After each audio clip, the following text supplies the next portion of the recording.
Sports Radio Network. I'm not a scientist. I'm not an expert in footballs. I'm not an expert in football measurements. I don't want anyone rubbing them, putting in the air in them, taking the air out. To me, those balls are perfect, and that's what I expect when I show up. I can't hold on to football. It's so goddamn hard about holding on to it.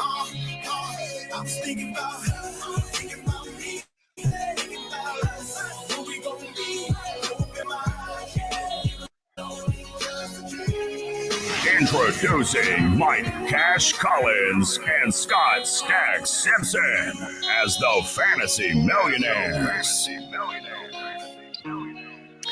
It's June. June! Let the countdown for football officially begin. I'm Mike Cash Collins. That is Scott Stagg Simpson. We are the Fantasy Millionaires coming at you live this first Monday in June. Stacks Master, what's good with you?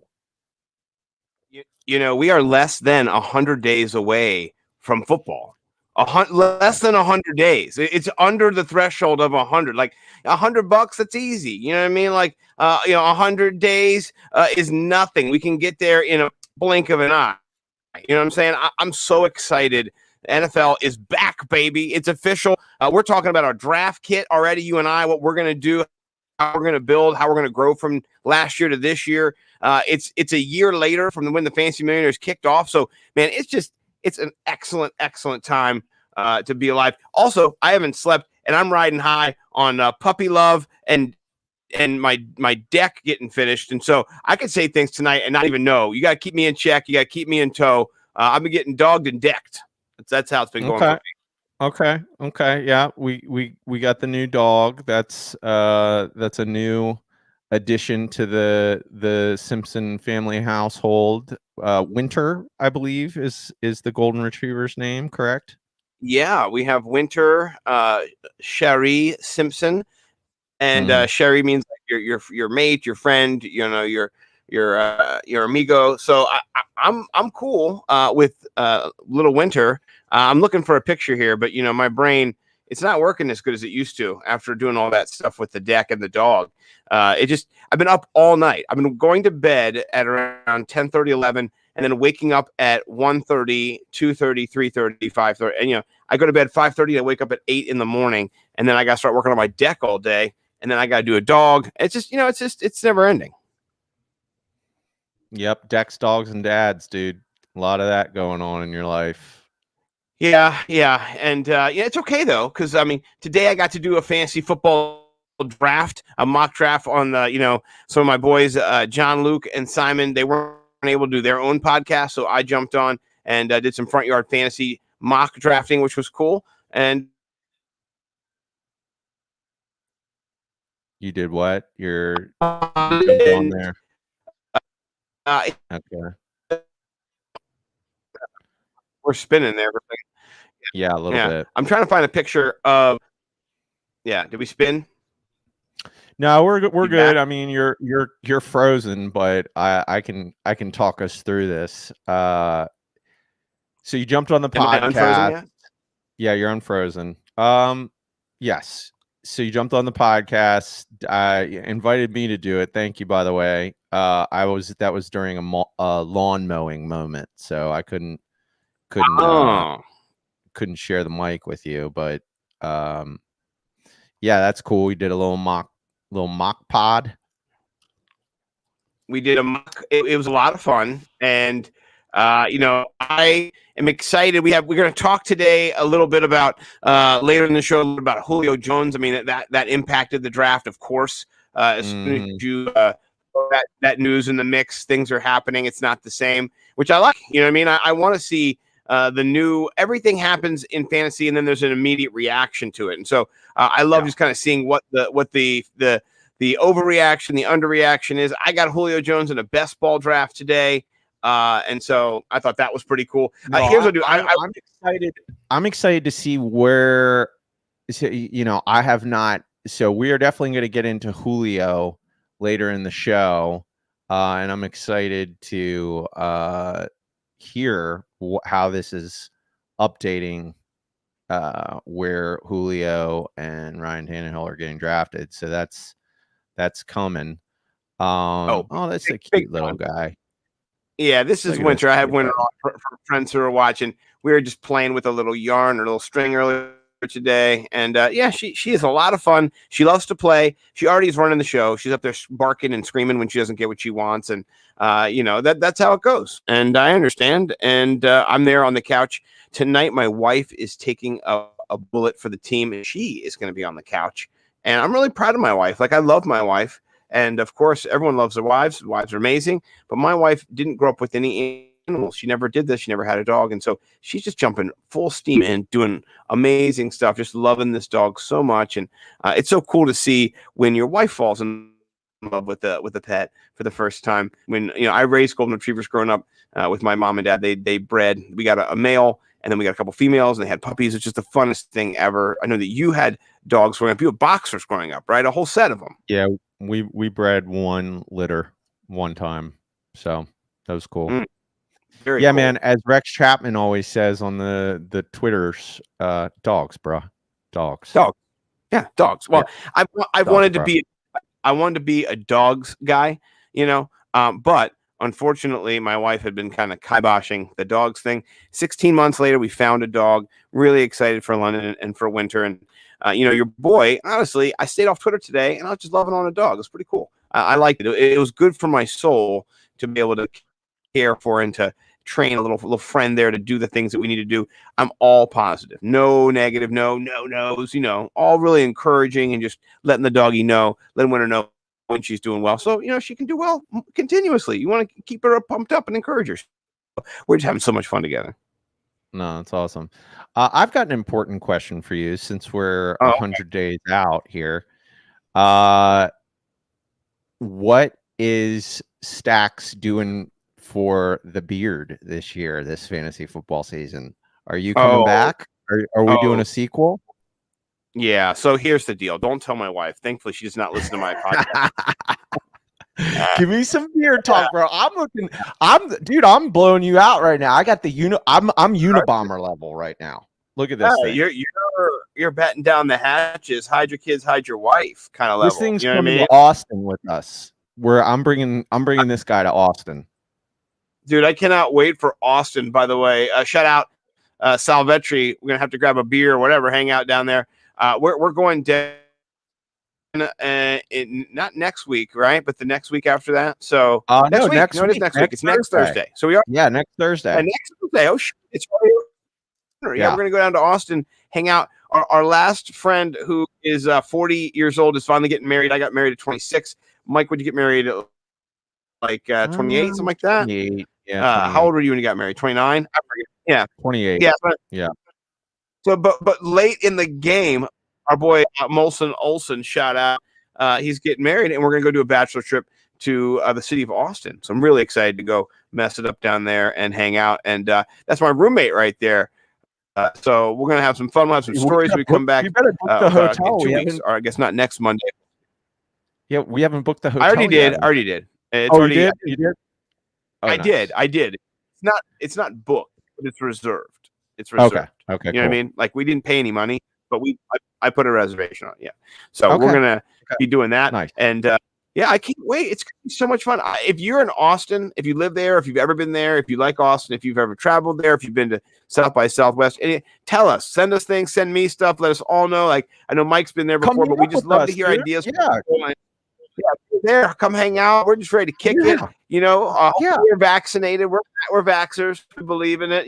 Living that vax life. Free of worry right now. For me, at least, I'm not even worried about it if you're vaccinated. So, yeah. I'm not trying to get. So you are going to do a beard sequel.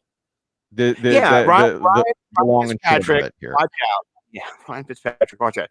Here's the key to it. This is what I'm doing this year that's a little bit different. One, I've been trimming the neck beard obsessively so that it all kind of looks like one guy, not out of control. I've also been trimming the wanderers on the sides and the edge. Get rid of those guys. We don't want them at all. Right? They're gone. So that's something important for me. And then thirdly, mustache, nice and trimmed so it's not bothering the wife. And then I'm trimming out the grays, just little gray snips. So I want to keep it kind of, Ryan Fitzpatrick-y, not wild man Scott. Scott last year, people said it was Ryan Fitzpatrick. It was wilderness Scott. Like by the end, it was just like going in all directions and stuff. And I liked it. It was an homage to my freedom, to my manhood, my lion nature. But this time I'd like it to be a little more crafted and presentable. So therefore not to anger my wife who, it's Monday. And so, happy Taco Tuesday. Yeah, that beard last year was you had a wizard beard. That was you were headed towards like Gandalf Town with that. Oh yeah, and it was strong. It was every beard loving man was so proud of what you did. And I was a JV version. Yeah. I don't think I'm starting now. This is going to Austin, and then I'm taking them back down, and then when the season, I'm not trimming it back. I can't go in just this far ahead of you already in the season. Like I can't start here. I think you should be me. I think you should be me from last year. I went in way ahead of everybody last year. You're looking just it's coming in now. It's sexual. You know what I mean? It really is. It's a push. I can bring this thing out, do fun things now. Yeah. I mean, I'm trying to decide how I should I style it when I go to, should I go to a beard barber? Yeah, you think? Yeah, you should. Yeah. Have them. Oh yeah, I think you should definitely do that. Sexify it up a little bit. Yeah, man. Like I've got mine just kind of going down to not the King Tut thing, but the square in. You should do like leveled layers and like, I don't know, just make it all for the people, for the boys, for all the guys, guys who got this trip going, like 15 guys, 27,000 guys, it's a total guys trip. A lot of toxic masculinity on this trip can happen. A lot of it. Here's the best part is that we are the woke folk in the trip. And we're rooming together. We're going to be sober during the trip. Everybody else is going to be wild. It's going to be a wild trip. There will be nights where people disappear and they come back and they're just like, hey, man, hey, what's going on, man? How's it going? We'll be like, great. I slept in my bed. I went and got the continental breakfast. They're like, yeah, I got breakfast too. We got a little breakfast too. So it's not us. We're not going to do that. We're not going to go wild. We're not going to end up outside of a strip club with pieces of sheet metal on top of us. Nothing like that for your boys. We keep it clean. 100% married Hopefully men. not. Yeah, dude. Listen, unless you roofie my water, which is going to be in this MFer, like try to roofie my water at the Austin. You know what I mean? That's the only way you're getting me is if you're roofing my water, and I'll be with you, brother. You know what I'm saying? We got to make sure these knuckleheads don't get thrown in Austin prison. We got to make sure our boys stay free and alive here in the US of A. So it's going to be fun. I can't wait. So we are going to get into some Julio stuff, but there's, some other sports stuff that needs to be discussed. We want to talk a little bit of Logan Paul and Floyd Mayweather, but before that, how about King James getting eliminated in the first round? No way. He's gonna. Here's what I heard. He's gonna just take a break for now, and then he's gonna come back in a little bit, and he's gonna be fine. He's gonna get another super team together. They're gonna come in after the next round. The super team's gonna come into the finals and do like a. Okay, fine. No, this is the thing. I want to say LeBron James. This is how it's always been. Because I'm 42. You're in your 40s, about to be 42 this year. Michael Jordan was the best, right? Magic Johnson was great. Larry Bird was good. There's a bunch of people who were good, and then Michael Jordan was just the best. He was incredible for our era. He never lost after a certain point in these games. He was just so clutch. The 3-pointer game where he was just hitting 3-pointer after 3-pointer and shrugging his shoulder. Those kinds of things are epic in our memories, entrenched there forever. You couldn't stop him. He was on fire in those finals. So with that being said, he never, maybe he bumped and fell down or something, but he would never cry and be what LeBron is being right now. And so it's like LeBron was getting lots of love. And then this last series happened. And then all the haters came out on LeBron. And they were just like, see, he's a big flopping crybaby. And then, where do you stand on this issue with LeBron? So we're a fantasy football sports show. This is June, so we fill the time with what else is happening? Whether it's aliens, could be aliens, we don't know.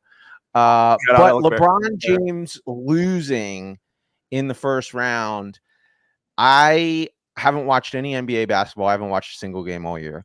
I actually watched a whole game. There was a game 7, Clippers versus Mavericks. It was a great game. And I watched the second half of the game 6, LeBron losing. And I am looking forward to watching NBA basketball now. I'm back. Yeah, I always. This is how I usually do it with basketball. I usually start tuning in now. I do like watching playoff basketball.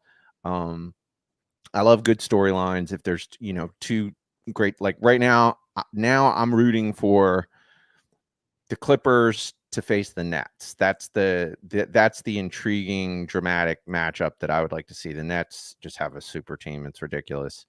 But LeBron James losing in the first round was an experience. It was something, as a sports fan, as somebody who has a weird kind of love-hate relationship. I don't hate LeBron. I'm not a hater, but I have to say it was kind of weird watching it because I was rooting for him to lose. I'm not gonna lie. I can't. Really? I wanted to see him lose, and then after he lost, I was sad. That was my take on it. But it was interesting watching that game. I think LeBron, based on that last game, it was the first time I'd ever seen him in these kind of moments look not like he was the best player on the floor. It could have just been a bad game.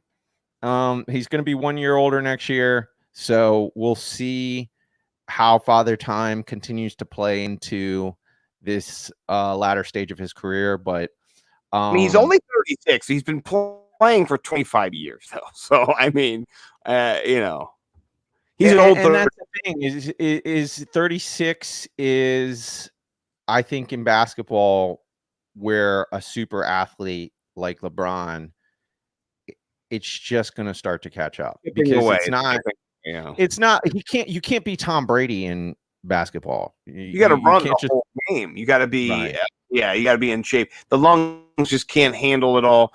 I get it. Listen, he's in great shape too. I mean, it's not like he's not in good shape. But yeah, he ain't. Yeah. Well, but I know you're not as much of a basketball guys. Neither one of us are basketball guys, but I was interested in your take. So I've never asked you this before. I mean, you're following LeBron. Yes.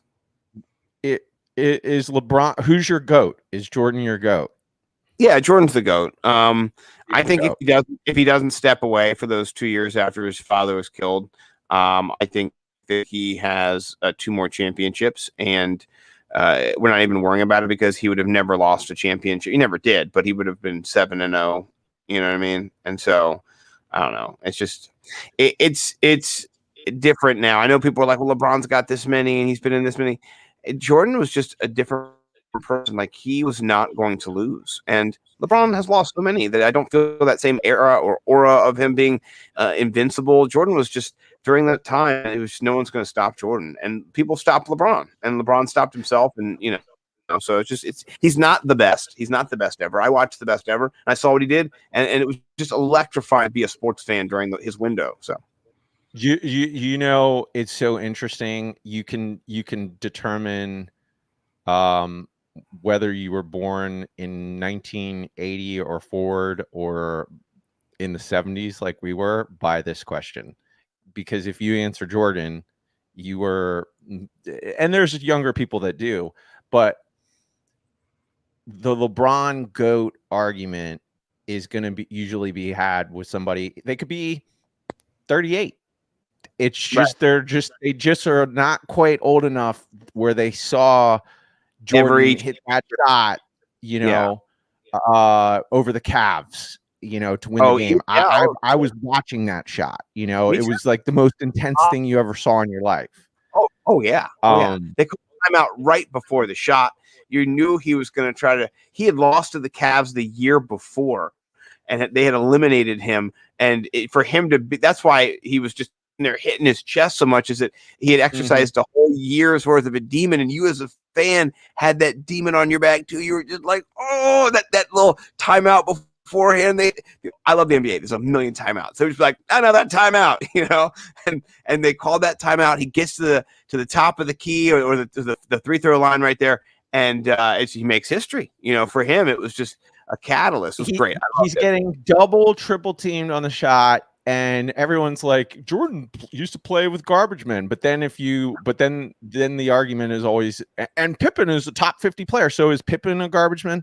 The arguments always irk me out a little bit. But Craig Elo was playing phenomenal defense, and he still hits that shot. And there's just so many moments like that where if you were around and you saw it, it's just been imprinted on your mind, the greatness of Michael Jordan. But I will say this. I am surprised at how much LeBron James is been etching away at something that I thought would never be able to be etched away, which is Michael Jordan is the greatest basketball player of all time. He's the greatest player of any sport of all time. That's my personal opinion. I will say that what LeBron James has been doing, to me, why he's been kind of inching towards that GOAT mark, is that lack of killer instinct that he had. It seems like he was able to exercise that demon at some point in the last 8 or 10 years. It kind of, to me, once he went back to Cleveland and won a championship, something to me clicked where he still if he wins 2 more championships and ties Jordan, okay, and then he's most points, the way his trajectory is going, he might end up being like 3rd all time in assists, and somewhere in the top 10 in rebounds. I'll put it this way. It doesn't bother me anymore when people make the LeBron James is the GOAT argument. It's like, you're welcome to that opinion. Yeah. Listen, nothing bothers me in sports, like, except for fans that are so ravenous, like, I don't know, like, let's say that you are, not, I'm not about them, but say Giants fans or something, you know what I mean?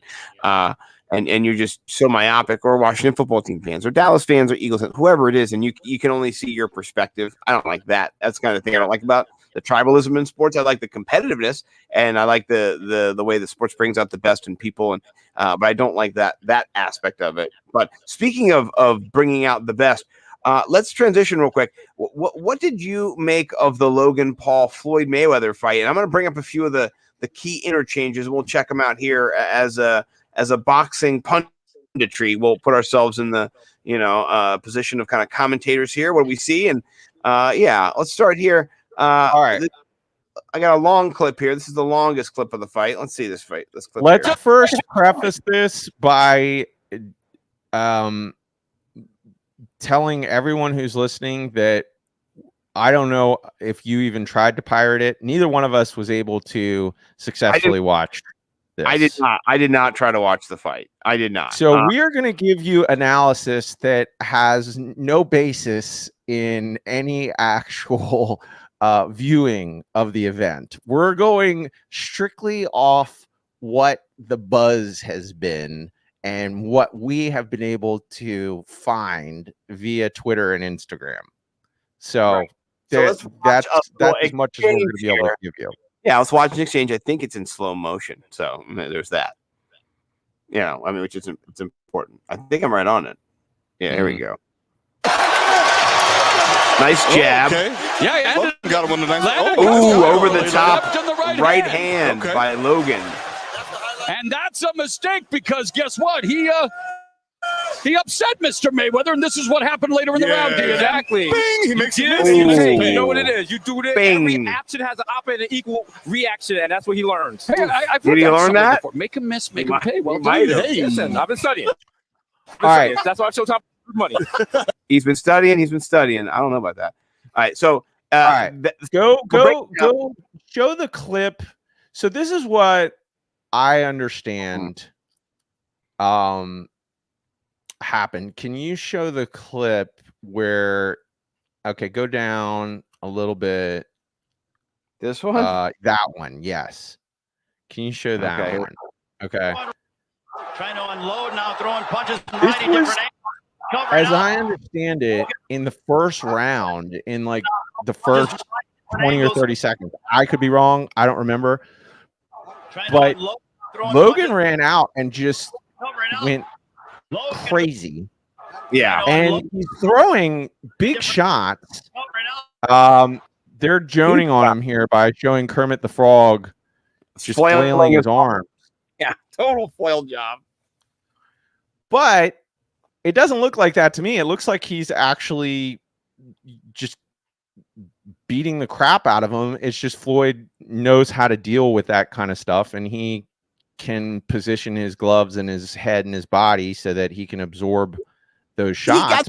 He got some good shots in on him, though. He really did. I don't know why he stood in the pocket for so long. I understood that you're going to be using your brute force at the beginning of this fight. But I think Mayweather survived it pretty well.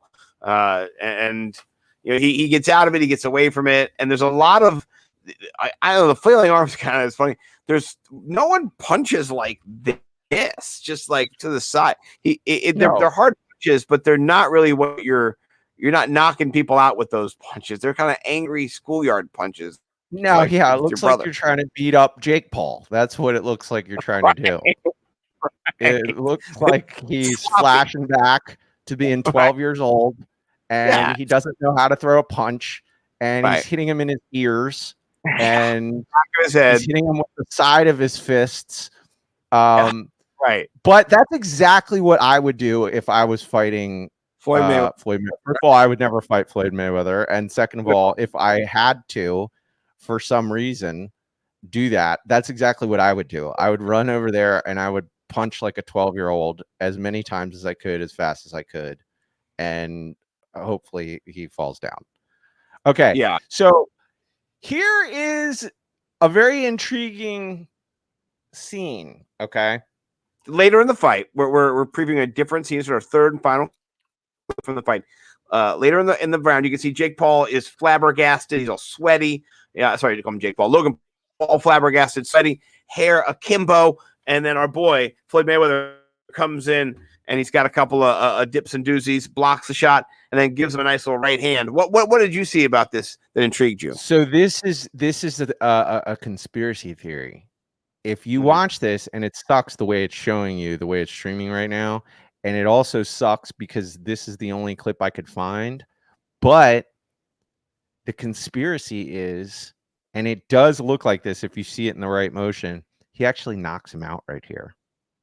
Oh, and he props him there? Yeah, you see that. Yeah.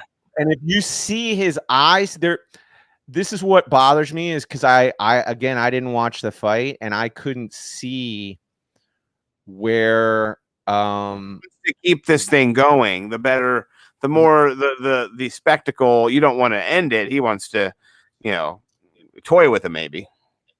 Well, so I saw a stat, right, that Floyd Mayweather in this fight made more money in 10 minutes than Michael Jordan made in the last 15 years of his career.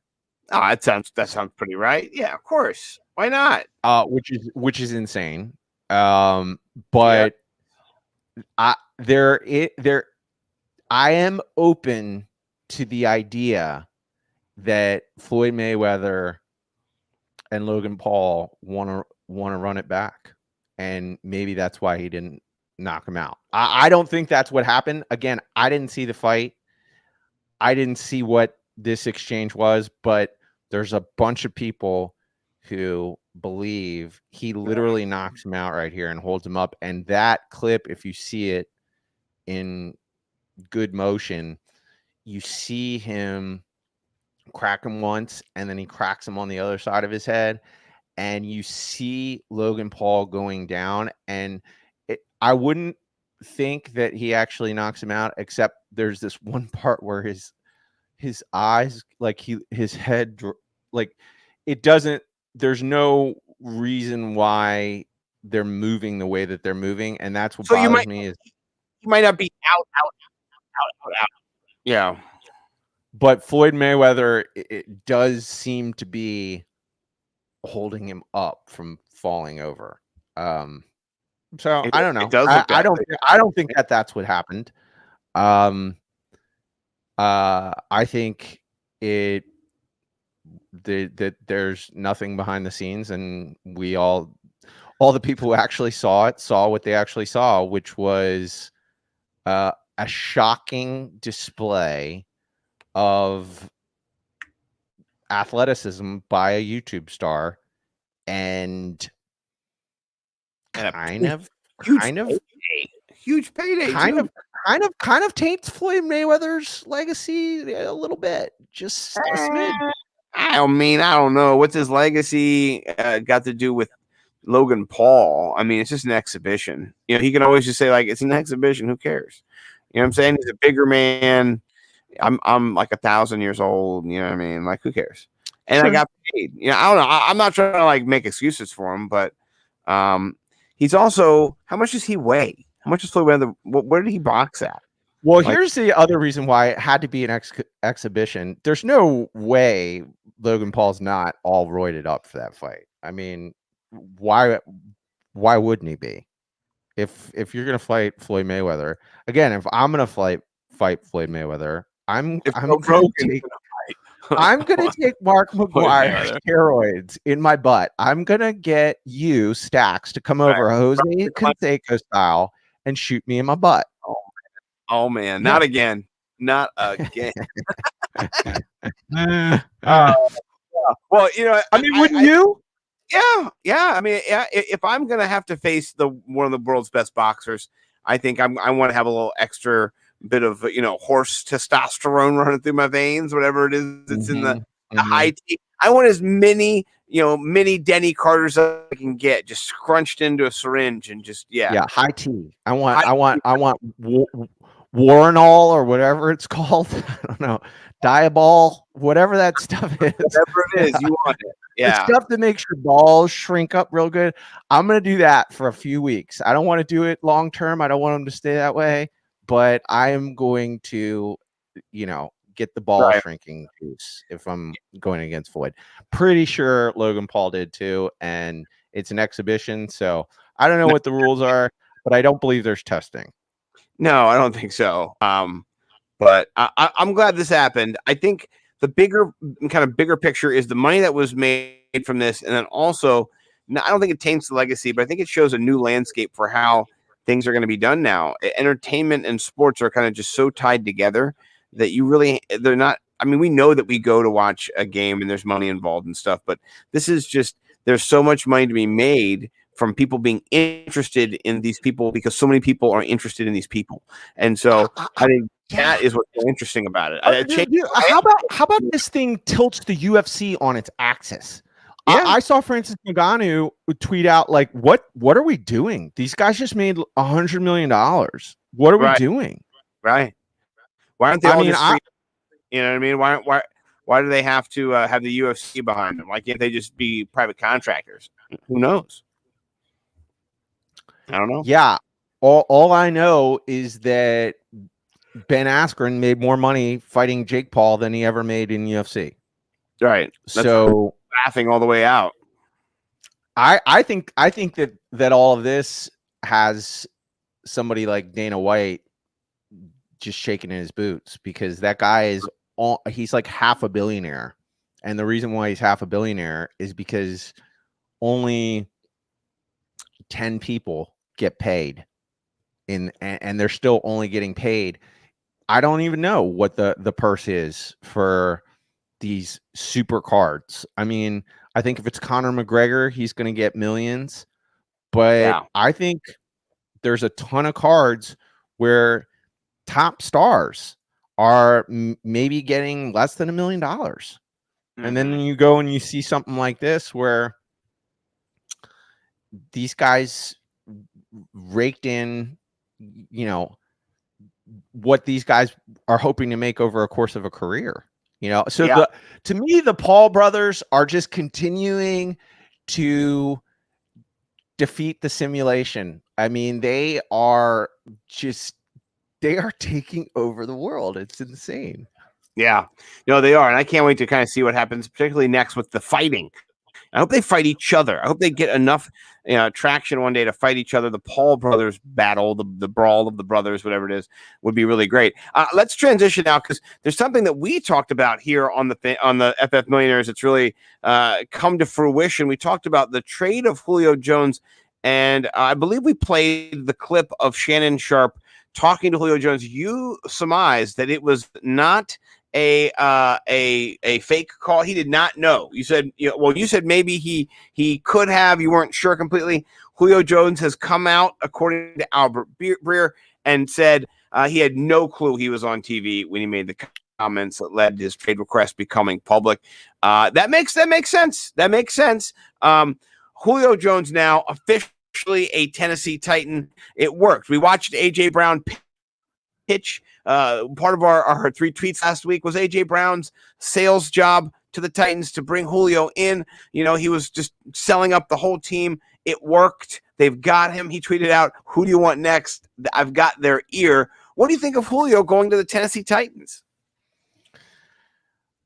Honestly, I'm sad he didn't go to the Green Bay Packers, and Aaron Rodgers isn't going to be throwing him the ball. But I think I saw somebody tweet, like, what's a better wide receiver duo now in the NFL? And I agree. And I would have said, well, better wide receiver duo, maybe it is Calvin Ridley, Julio Jones. Like, Julio Jones is a monster. He's 32, but so what? He's 6'3", he's 220. And when he played last year, that dude can get wide the hell open.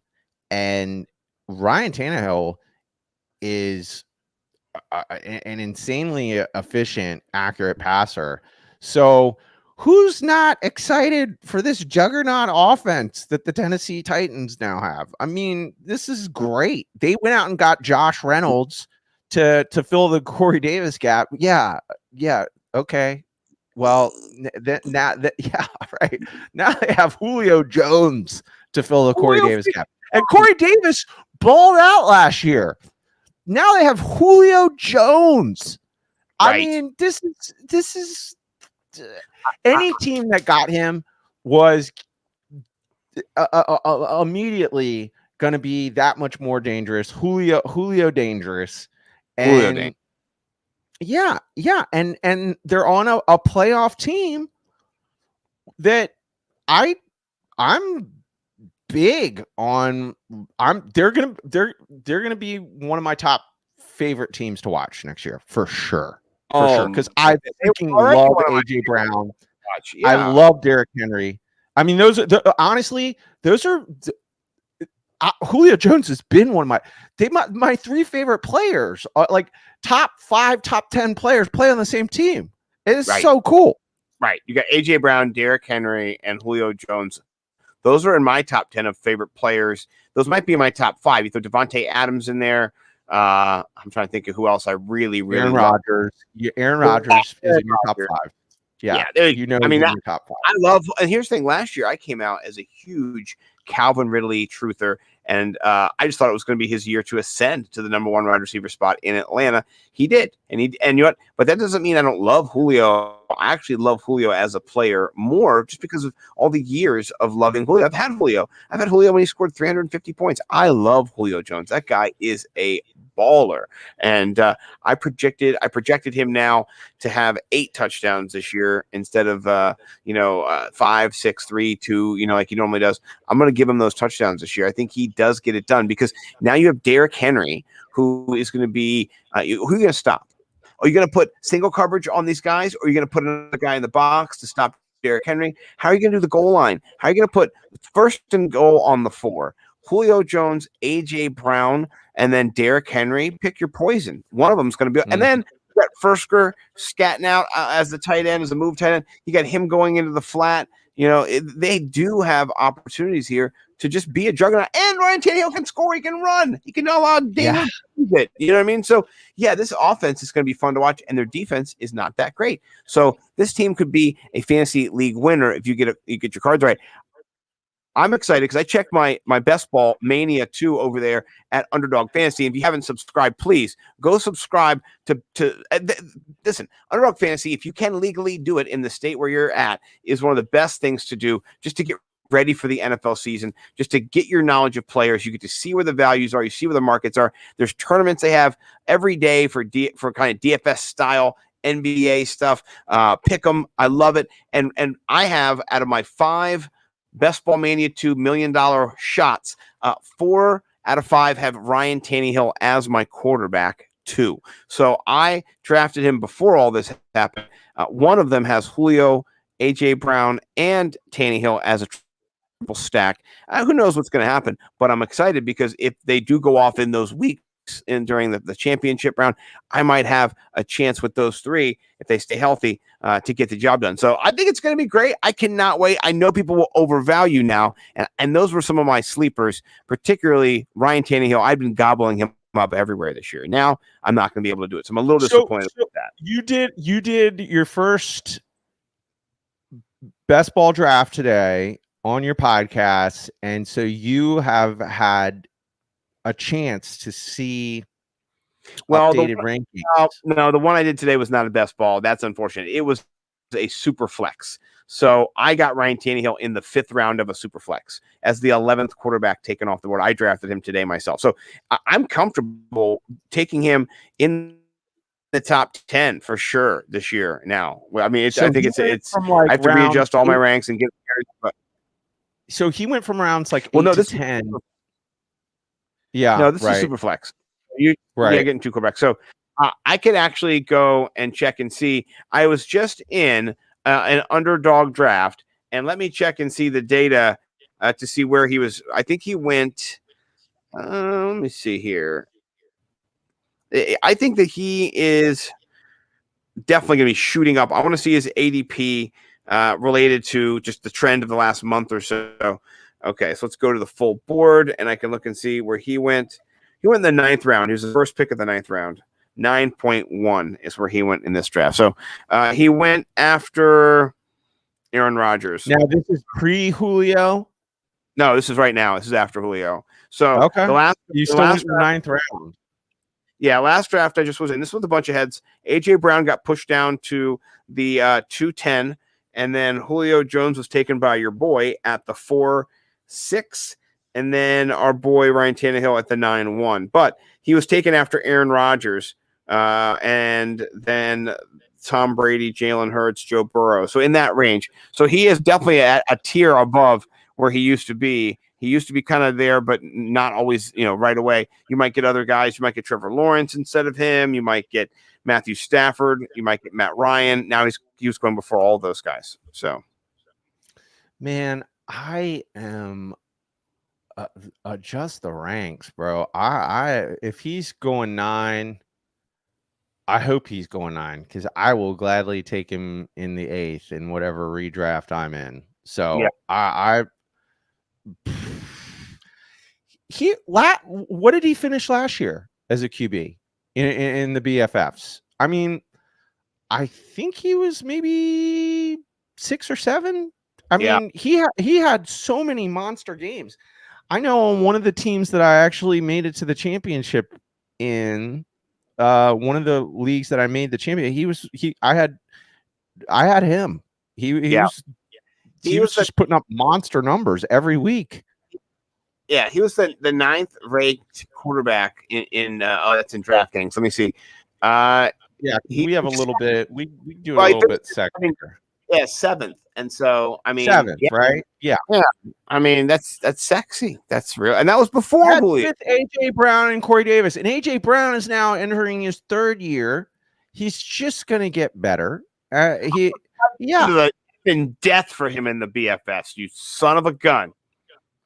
I mean, the upgrade, it's just you can't even put it into words. Corey Davis versus Julio Jones, so he's still going in the 9th. That's weird. It was the one draft I was in today. We'll let the market decide in a couple weeks what it's gonna shake out to be. It's just day 1, so I took Aaron Rodgers instead of him because I still think Aaron Rodgers is a bigger lotto ticket for $5. So yeah, I have balls. Yeah, sure. I mean, hopefully he plays. I mean, if he doesn't, that's a problem. I'm not going to lie about that. I need him to be on the bit of a problem. Yeah, you rolled them dice. That's him and Deshaun Watson. Then just push me into a shallow grave.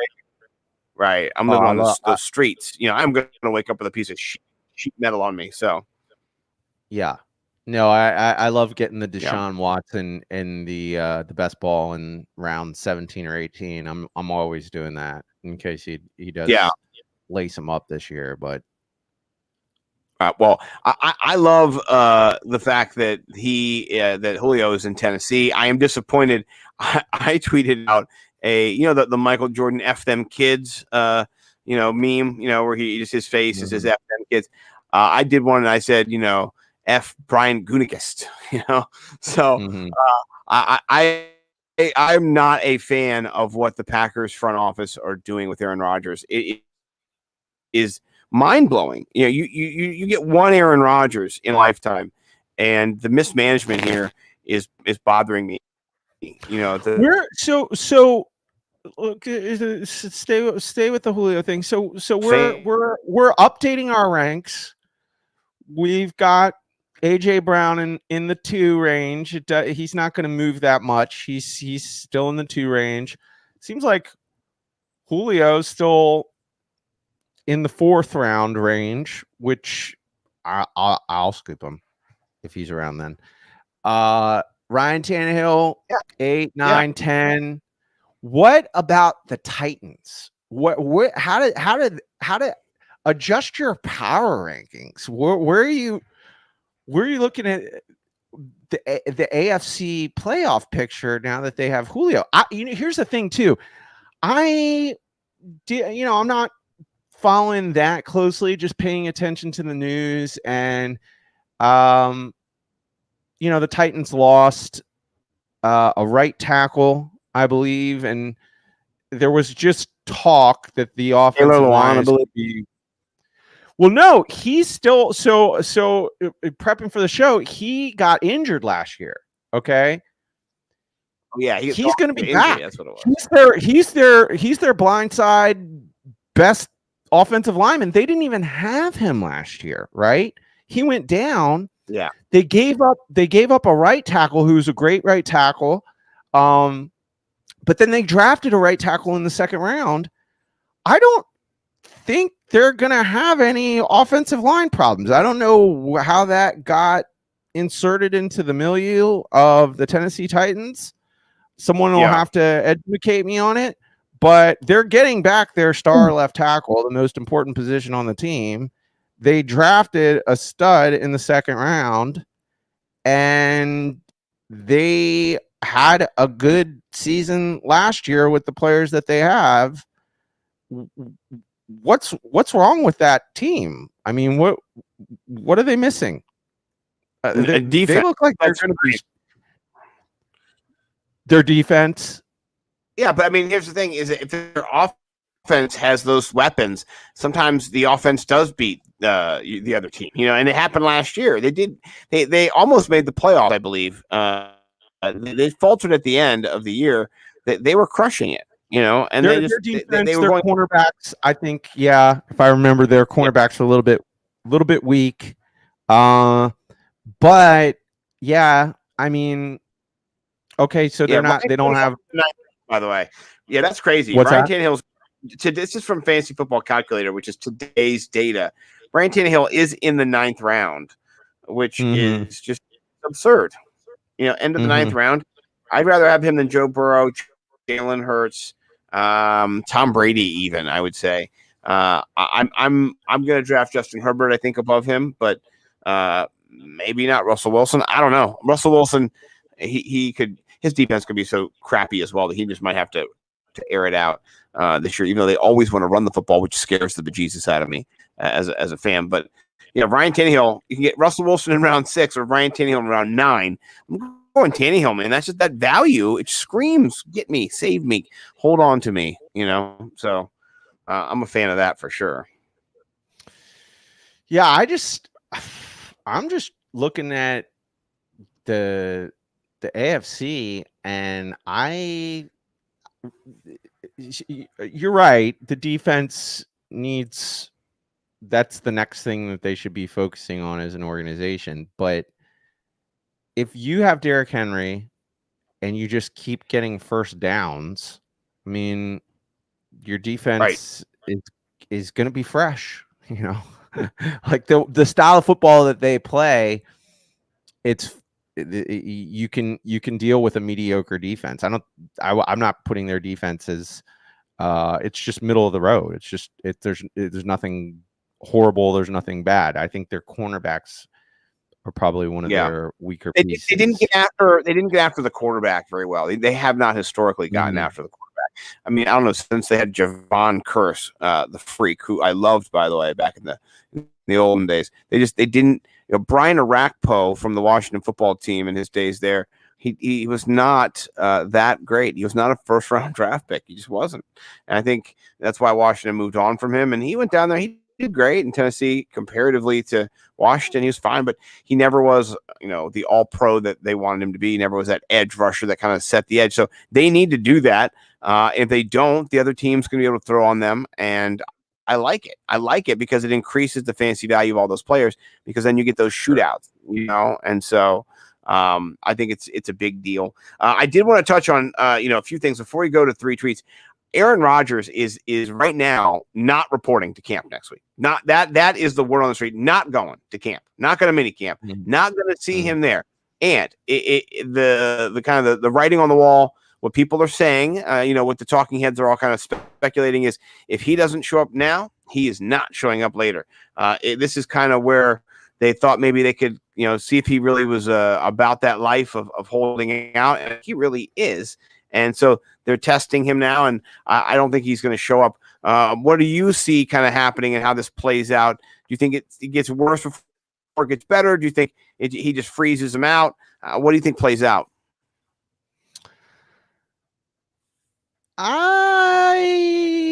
If I'm going to pick right now, the whole Aaron Rodgers is a completely stubborn a-hole that once he locks in on a position, his mind can't be changed. I'm not buying that. I think he's playing chicken, and I can see why you drafted him today in a super flex league. I think they figure it out and he comes back to the Packers. That's what I think is going to happen. I think they're going to somehow figure out a way. But it doesn't look like that. That's just what you're asking me what my instinct is here. I think he's playing a giant game of chicken for whatever purpose he's playing. I still don't understand. He wants a contract extension to play till he's 45. I don't get that. I really don't. He's upset that they drafted Jordan Love. And he's upset. He wants to torture him. Yeah, he just wants to torture him and play a game of chicken. Doesn't make a lot of sense to me. Hey, listen, as somebody who watched Hannibal on NBC. Shout out Brian Fuller, one of my favorite directors of any type of shows.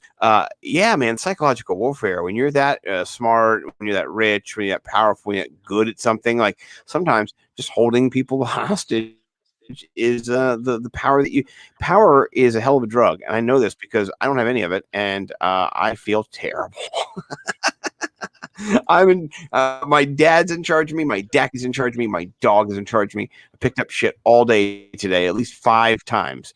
But you know what? Thankfully, the bag held, and no shit got on my hands. I hope. I don't know. You know.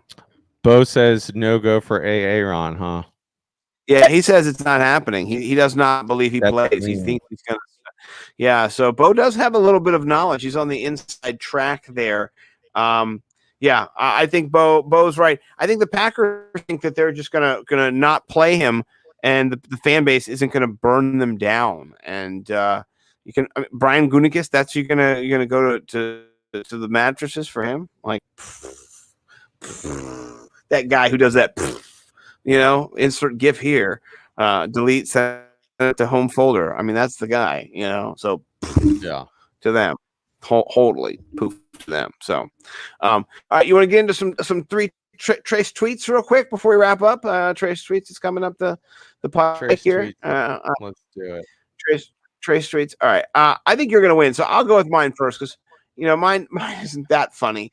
But I was just being a jerk today, and so I'll just say this: there's people on FF Twitter who I love, and one of them is Peter Howard. He's an English gentleman who's a surly bloke. Let's just be honest. We can all say what we need to say sometimes. And this surly bloke, is a very interesting character to say the least. And his picture is now kind of famous. Him putting his poofy hair up and just his beard and his wild eyes. So I took a picture today. I look nothing like Peter. I'm just fat, and I have a beard. I have some poofy hair. And so I said, thanks for noticing my dramatic weight loss, everyone. I gave myself some high five hands. I'm looking at me. And then I said, hashtag FF Fit Club works. And so, I like making fun of FF Fit Club. I've heard that people have gotten some backlash for making fun of FF Fit Club. So in my crawl was just a good FF Fit Club joke. And so I thought this was perfect. It went a little viral. I think it got, I don't know how many likes it got. For me, it was nice. It got 95 likes. So this was fun to bother Peter Howard. And yeah, that was me. What do you have on yours, my good friend? Okay, I just sent it to you. So this is about the Floyd Mayweather Logan Paul fight. This is 2 kids' impressions of it, and since I didn't see it, I thought it was informative. And this tweet is also in honor of Pride Month. Oh, okay. So is this in honor of Pride Month from you or from the people who tweeted it? It's just you'll see. Okay. Here we go. Oh, Sorry.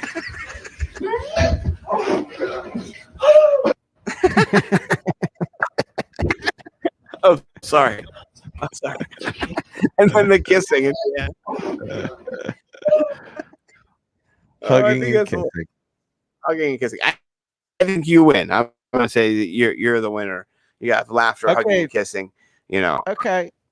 Tell our boy Bo to stick around because this is a tweet from our boy Bo, and I love it. I need to ask him some questions. Okay, says what it's like to be married to my wife. Can't even get to sleep around here. This is at 5:41 in the morning, and apparently this is Bo's house. Yeah, but his wife sent me this. His wife sent me this before it was out, before it made the rounds on Instagram or anything. And she goes, look what we did to Bo. And it's just so funny. So this is real. This is actually Bo's house. I didn't know if he was just stole it from somebody else. This happened to Bo. This is a real this is a real moment in our boy Bo's life.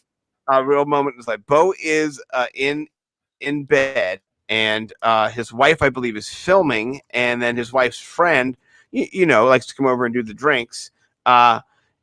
He's in bed sleeping, and then this is them still up partying, bothering him. Is what I've got the clue of going. So he's asleep. He's trying. All right, 5:41 a.m. This is a moment in our boy Bo McBig Time's life at 5:41 a.m. Okay, hit the play. There's music going, which is loud, and there's a dinosaur biting Bo's butt, trying to wake him up. Dressed up as one of those T-Rex dinosaurs, and we just started filming. So that friend is in. Oh, his wife's friend. That's okay. Is T-Rex whacking him, and poor Bo is just trying to sleep his way through this horrible wake-up call. Yeah, and Bo, sound, we did have the sound up. Bo, the sound was up when they were in there. This isn't sound the humping dinosaurs that humps sleeping Bo. The sound was up when you were there too. Like they didn't add that later. That was them going full bore. And so, Bo, I love this. This is hilarious. Poor Bo. Yeah. Any more comments, Bo? Did they wake you up, or did you make it back to sleep? Was this? Were you aware that there was a dinosaur person in your room hitting you with their dinosaur head, or did you just sleep through this? That's what I want. Yeah. So, Bo, what was the verdict? What happened? Inquiring minds need to know what happened. I'm hoping that he did not know it was happening. It was so it was so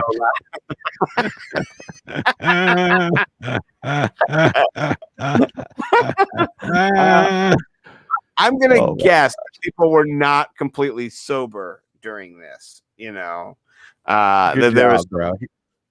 He slept through it. He powered through it. That's my man. That's what I would do. I would just keep sleeping and just be like, peace. Just do whatever your weirdos are doing. Yeah, that reminds me of a time when I was asleep and we were in Arkansas, and you and another one of our friends, Josh, went out, and in Arkansas where they were, it was illegal to buy alcohol Sunday during a certain time. It cut off maybe 3 a.m. or something. You guys went out, bought Coronas from some guy in a van. You got van. We went to the back of a 7-Eleven. Got some illegal van beer. And then you drank a bunch of it, came back. I wake up, there is a gun that is being bantered about. It's not loaded, but it's there. And the next thing you know, it's being put against my person. So I woke up with a gun. Yeah, we stuck a gun up your butt while you were sleeping and took pictures. Yeah, you guys. A handgun. Yeah, like a James Bond little handgun. There's somewhere out there on the internet is a picture of you guys with a gun in my ass going. Is that still on Shutterfly or wherever it was? That weekend was so wild, by the way. I loved it. We just draked the hell out of Arkansas, man. We just drove. We met the president of Nicaragua that weekend and his harem. I mean, it was just a wild affair. We went to a Arkansas football game. We drove across state. We went to a house party. We just did everything, man. It was wild. So much fun. I loved it. I'm surprised our Shutterfly accounts didn't get suspended for that gun canceled picture. Yeah. Yeah, there was a lot of guns. I couldn't believe that you guys were so gun happy, and you were drunk, and it was so you loved it so much. The gun part was just it made you guys so happy, know. So that it was fun. And guess what? We're gonna see Josh. We go to Austin in a little bit, so I can't wait to go hang out with Josh and just relive those stories and tell the stories. And it's just going to be a lot of fun. Best of times, really, honestly, best of times for us. So. I think that's it. That was a great 3 tweets. I think you crushed it there with that Bo McBig Time. So all hail the king. the Ralph Macho Mike winning 3 tweets again. I do have to say, we've been talking Bo a lot. We do love Bo. Go get his hot sauce. Go to bigtimeflavorcode.com. Buy yourself a bundle. Buy yourself the taco Cezanne. Buy yourself the Hot Box Gourmet hot sauce. Whatever you're going to do. I would also encourage you to go to Viridian Global. I like Viridian Global. I got their money hat here. This is just dope. It's awesome. Get yourself this. I'm talking to Will over at Viridian Global. I got to get some Nimble merch going on too. Man, these Dex dogs and dad have just kept me so busy. And wife. I mean, here's the thing. My wife is pushing all these buttons. That's why I'm doing all these things. I would just be fantasizing about fantasy football and doing fantasy football. And by the way, you can check your boy out. I am over at the Sports Gambling Podcast Network or Network Podcast, whatever it is. Sports Gambling Network, I know for sure. And I put out an article about rookie running backs. Please do check me out. I'll make sure I retweet it again. It's all about when you should draft them, when they break out, the historical data of the last 6 years. It's fantasy relevant. So it's 3,500 words. So it's one of those long poop reads, not a short poop read. You know, like you get in there, you're like, I really want to understand this rookie running back class. This is going to be a long one. So maybe 15, 20-minute read because there's data to analyze. You got to analyze the data. That's what pooping's all about, honestly, analyzing data. So, yeah. Where can the people find you, good sir, as we get out of here? I am the Ralph Macho. You will find me on the Twitters if you type in @the Ralph Macho, and you will, if you hit the notifications, you can get my bi-monthly tweets that I release. I do a newsletter in the form of a tweet. Yes. Social commentary. 2 to 3 times a month. But if you're funny, you may end up on 3 tweets. Ralph Macho is always scouring. He's always looking for funny content. And if you're a day laborer who'd like to help me with my deck tomorrow, talk to me in the DMs. I will be available as well. So we're almost done, by the way. The deck is just, it's so close. Nice. So close. Yeah, I'm very pleased. And eventually we'll have you guys over and we'll have a little shindig, Can't wait. It's going to be great. Awesome. Well, thank you everybody for checking us out this week. We'll be back next week as always, and then we'll be a couple days away from Austin, and we'll be really excited. Hopefully, we'll have some news on Aaron Rodgers, and any news for us that pops and drops, we'll let you guys know about that. So, thanks for checking us out. We are on. I think I can do this right. I always turn down the play, but I think I can get it this time. We're on.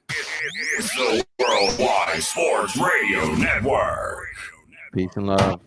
Fearless at MMA Long Island and Seituha Karate. Located at 28 Colt Court in Ronkonkoma, MMA Long Island is the martial arts school for you if you want to learn combat-proven techniques, build confidence, discipline, and self-esteem while learning real martial arts to fight back against bullies, predators, and peer pressure. MMA Long Island offers group and private lessons for all ages and levels in traditional Goju-Ryu karate, MMA, and self-defense. MMA Long Island is one of Long Island's most affordable martial arts schools. There are no promotion, belt, or membership fees, and family discounts are available. All classes are taught by 7th degree black belt Sensei John Benedict with over 30 years teaching experience.